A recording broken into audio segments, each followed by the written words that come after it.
നമ്മുടെ സ്വർഗീയ അമ്മയായ പരിശുദ്ധ അമ്മയുടെ സ്വർഗാരോപണം.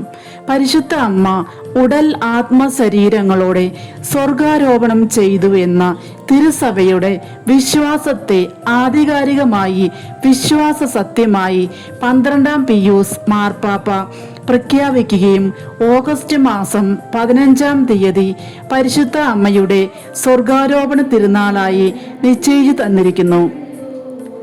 ഓഗസ്റ്റ് 15 എന്നത് ഭാരതീയരെ സംബന്ധിച്ചിടത്തോളം നമ്മുടെ സ്വാതന്ത്ര്യ ദിനം കൂടെയാണ്. മാതൃരാജ്യം കൊളേലിയൻ അടിമത്തത്തിൽ നിന്ന് സ്വാതന്ത്ര്യത്തിന്റെ ബിഗായുസിലേക്ക് സ്വന്തം ചിറക് വിരിച്ചു പറന്നതിന്റെ ദിനമാണ്. നമ്മുടെ അമ്മയായ മാതൃഭൂമിയും നമ്മുടെ സ്വർഗീയ അമ്മയായ പരിശുദ്ധ കന്യകാമറിയവും സ്വർഗീയ സ്വാതന്ത്ര്യം അനുഭവിച്ചു തുടങ്ങിയ സുന്ദര ദിനം ഓഗസ്റ്റ് 15-നാണ്. പരിശുദ്ധ അമ്മയുടെ സ്വർഗാരോപണം എന്തുകൊണ്ടാണ് വിശ്വാസ സത്യമായി അംഗീകരിച്ചു എന്നത് 1-ാം നൂറ്റാണ്ട് മുതലുള്ള വിശ്വാസികൾ പരിശുദ്ധ അമ്മ ആത്മശരീരങ്ങളോടെ സ്വർഗത്തിലേക്ക് കരകയറി എന്ന് വിശ്വസിച്ചിരുന്നു. സഭാ പാരമ്പര്യം പറയുന്നത് വിശുദ്ധ തോമാസ് ലീഹ പരിശുദ്ധ അമ്മ മരിച്ച സമയം മറ്റു ശിഷ്യന്മാരുടെ കൂടെ അവിടെ ഉണ്ടായിരുന്നില്ല. തിരികെ എത്തിയപ്പോൾ തോമാസ് ലീഹായ്ക്ക് അമ്മയുടെ ശരീരം കാണണമെന്ന് നിർബന്ധത്താൽ ശിഷ്യന്മാർ കല്ലറ തുറന്നു. കല്ലറ ശൂന്യമായിരുന്നു. മുകളിലേക്ക് നോക്കിയ അപ്പസ്തോലന്റെ കരങ്ങളിലേക്ക് പരിശുദ്ധ അമ്മ തന്നെ തിരിച്ചറിയുന്ന നീല മേലങ്കി ഇട്ടുകൊടുത്തു എന്നാണ് ചരിത്രം പറയുന്നത്. ആദിമ നൂറ്റാണ്ട് മുതൽ അമ്മയുടെ സ്വർഗാരോപണം വിശ്വാസികൾ അംഗീകരിച്ചിരുന്നു. 1950 12-ാം പിയൂസ് മാർപ്പാപ്പയ്ക്ക് കിട്ടിയ ദർശനമല്ല ഇതിന്റെ അടിസ്ഥാനം. മരണാനന്തരം നമ്മുടെ ആത്മാവ് സ്വർഗത്തിലെത്തും.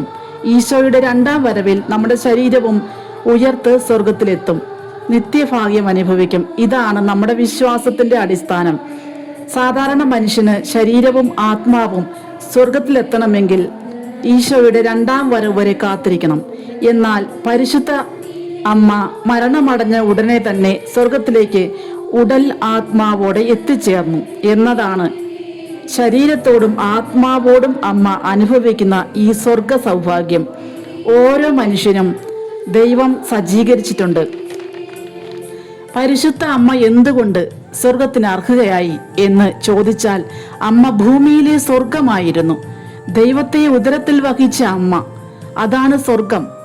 ദൈവം ഈ ഭൂമിയിൽ 10 മാസം പരിശുദ്ധ അമ്മയുടെ ഉദരത്തിൽ വസിച്ചു. ഈ 10 മാസം പരിശുദ്ധ അമ്മയുടെ ഉദരത്തിൽ വസിച്ചപ്പോൾ അമ്മ ദേവാലയമായി മാറി, സ്വർഗമായി മാറി.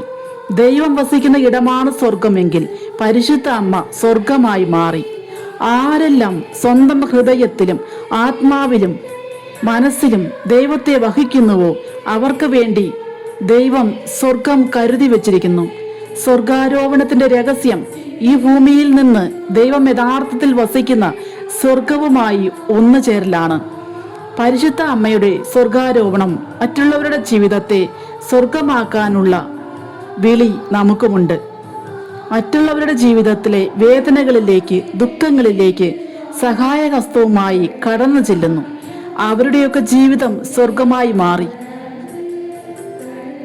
പ്രായമായ എലിസബത്തിന് വാർദ്ധക്യത്തിൽ ഒരു കുഞ്ഞു ജനിക്കാൻ പോകുന്നു എന്ന് ഗബ്രിയേൽ ദൂതനിൽ നിന്ന് പരിശുദ്ധ അമ്മ കേട്ടപ്പോൾ തൻ്റെ ഗർഭാരിഷ്ടതകൾ മാറ്റിവെച്ച് പരിശുദ്ധ അമ്മ ഇളയമ്മയെ കാണാൻ തിടുക്കത്തിൽ യാത്രയായി. യൂദയായിലെ മലമ്പ്രദേശത്ത് ചെന്ന് 3 മാസം, അതായത് ഇളയമ്മയുടെ പ്രസവം കഴിയുന്നത് വരെ ശുശ്രൂഷിച്ചു. വാർദ്ധക്യത്തിൽ ഒറ്റപ്പെട്ടു പോയ എലിസബത്തിന് മറിയത്തിന്റെ സാന്നിധ്യം എത്രമാത്രം സന്തോഷവും സമാധാനവും പ്രദാനം ചെയ്തു.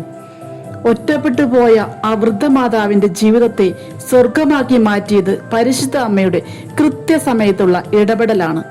പരിശുദ്ധ അമ്മയുടെ സംജോയിതമായ ഇടപെടൽ കാനായിലെ കല്യാണ വിരുന്നിൽ വീഞ്ഞു തീർന്നത് മൂലം വളരെയധികം പ്രതിസന്ധിയിലായ ഒരു കുടുംബം. ആ കുടുംബത്തിന്റെ കണ്ണുനീർ അമ്മയ്ക്ക് മനസ്സിലായി. പ്രശ്നം പരിഹരിക്കാൻ ഈശോയുടെ അരികിൽ ആ പ്രശ്നത്തെ അമ്മ എത്തിച്ചു. ഒരുപാട് പേരുടെ ജീവിതത്തിന്റെ നഷ്ടപ്പെട്ട സ്വർഗം വീണ്ടെടുത്തു കൊടുക്കാൻ അമ്മയെ പോലെ നമുക്കും സാധിക്കും. അമ്മ ആ വീടിനെ സ്വർഗമാക്കി. നസ്രത്തിലെ കുടുംബത്തിന് സമ്പത്തോ ബന്ധുബലമോ സാമ്പത്തിക അടിത്തറയോ ഇല്ലായിരുന്നു. ഒരു ദിവസം വിശുദ്ധ യൗസേപ്പ് ആശാരിപ്പണി എടുത്തില്ലെങ്കിൽ ആ കുടുംബത്തിലെ അടുപ്പ് എരിയുകയില്ല. ഇല്ലായ്മയുടെ നടുമയിൽ അമ്മയുടെ സാന്നിധ്യം കൊണ്ട് കുടുംബത്തിലുള്ള അപ്പനും അമ്മയും മക്കളും അല്പം മനസ്സ് കാട്ടിയാൽ നമ്മുടെ കുടുംബങ്ങളും സ്വർഗമാകും. സ്വർഗത്തിൽ പോകാൻ പരിശുദ്ധ അമ്മ നമുക്ക് നൽകുന്ന വചനഭാഗം, ഇതാ കർത്താവിൻ്റെ ദാസി എന്ന് പറഞ്ഞ് ദൈവഹിതത്തിന് വിട്ടുകൊടുക്കുന്ന അമ്മ. എൻ്റെ ഹൃദയം എൻ്റെ രക്ഷകനായ ദൈവത്തിൽ ആനന്ദിക്കുന്നു. ജീവിത സുഖം തേടേണ്ടത് ദൈവത്തിലാണ് എന്ന് അമ്മ ഓർമ്മിപ്പിക്കുന്നു. അമ്മ പറയുന്നു, അവൻ പറയുന്നത് പോലെ ചെയ്യുക എന്ന് അമ്മ നമ്മളോട് ആവശ്യപ്പെടുന്നു. ദൈവത്തിൽ മാത്രമേ ഞാൻ സന്തോഷിക്കൂ എന്ന നിർബന്ധ ബുദ്ധി നമുക്കുണ്ടാവണം. അമ്മയ്ക്കായി കൊടുത്ത സ്വർഗ സൗഭാഗ്യം നമുക്കും നൽകുവാനായി ഈശോ കാത്തിരിക്കുന്നു. സ്വർഗീയ പിതാവ് മാതാവിൻ്റെ സ്വർഗാരോപണ തിരുനാളിൻ്റെയും നമ്മുടെ മാതൃരാജ്യത്തിൻ്റെയും സ്വാതന്ത്ര്യദിനത്തിൻ്റെയും തിരുനാൾ മംഗളങ്ങൾ ഏവർക്കും. ആമേൻ.